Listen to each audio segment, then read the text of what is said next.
Working on our Kelly controller big red button ideas. This is I'll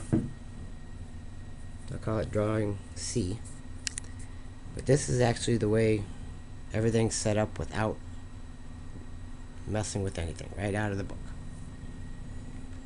You got the battery, the main fuse, the small power circuit fuse, key switch, you got your pre-charge resistor, your main contactor, your diode, your motor, your speed controller, your LEDs, throttle, brake input information. Begin down here. This is your battery. Oh, let's get to the specifications first here. We got specifications. So frequency, I don't think that's a big a deal. Standby battery current, not either. Here's the main one, number 3. Controller power supply current, power. 150 milliamps. That would be J2 number 1. That's your speed controller power. Controller power supply. 150 milliamps. So we need 150 milliamps to come out of this key switch to go to the power controller. So we'll write that in real quick. Alrighty, got our 150 milliamps marked on the outside of the key switch, going from the key to the speed controller. So the key switch has to be able to handle 150 milliamps at pack voltage. Alrighty, and then next we got configurable battery voltage range, B+. Max operating range is 8 volts to 136 volts. So this speed controller can handle from 8 volts to 136 volts of battery voltage.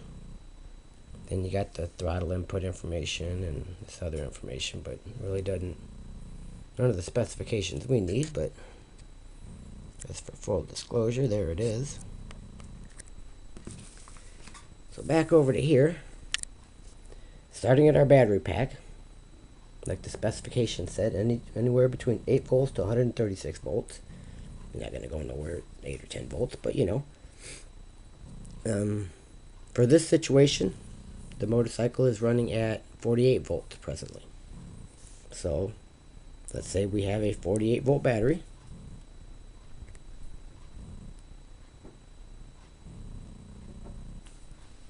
Alrighty. And then let's see what this thing can handle. Motor current limit 1 minute 200 to 800 amps. And motor current limit continuous 80 to 320 amps. Okay, so it can handle up to 800 amps in a burst, but 320 is the continuous. So we went with a 500 amp fuse.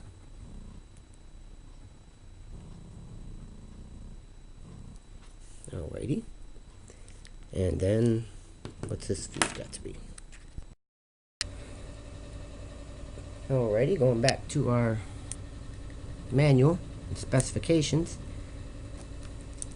In the J1 section of the controller connection, you got the 12 volt output, which is 40 milliamps, which we're not using. If you use the Kelly current meter, it'd be 200 milliamps. We're not using that either.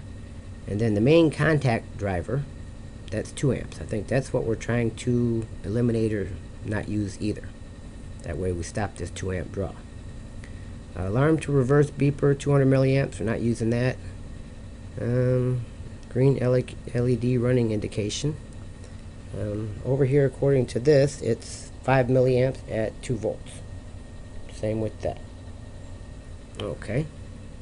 Back to here. No, none of that stuff's real important either. And then we'll go and cover the J2 pin definitions here real quick. Alright, well, with our main contactor requiring 2 amps and our speed controller requiring 150 milliamps, I went with a 5 amp small power fuse. So we have a 48 volt system, 500 amp fuse protecting the whole system, a 5 amp fuse protecting our small power system. This switch has got to be able to handle 48 volts and 150 milliamps. So there's a few specifications. And then also we have our constant pre-charge resistor. It's bypassing the main contactor, letting that small bit of power go across to keep the capacitors in the speed controller charged. Here we've got our drawing B, and I added some of our specifications. We've got a 48 volt battery, a 500 amp fuse, a 5 amp fuse. We need this switch to be able to handle 48 volts and 150 milliamps to power up our speed controller. And then also we would need, let's say, even if we run 20 milliamps up to our go light to make sure it's good and bright, together you're only talking, well, this switch would need to be able to handle 48 volts, 150 milliamps. This switch would only be able to need to handle 48 volts at 20 milliamps.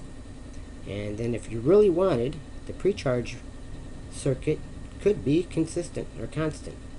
I don't think that's that big a deal. It has to be chopped short. Just my concern was, from all the research and stuff, the pre-charge resistor's whole job is to pre-charge the capacitors in the speed controller. That way, when you turn on the main power, this switch closes and the main power rushes across here. These are already kind of blowed up a little bit, or got hold of charge a bit, so they can handle the huge inrush. But when them capacitors are charged, you have power in this even when this stuff is turned off.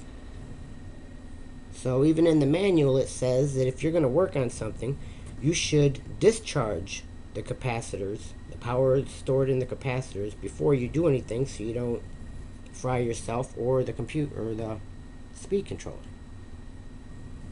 So having a constant pre-charge circuit would keep your capacitors constantly pre-charged.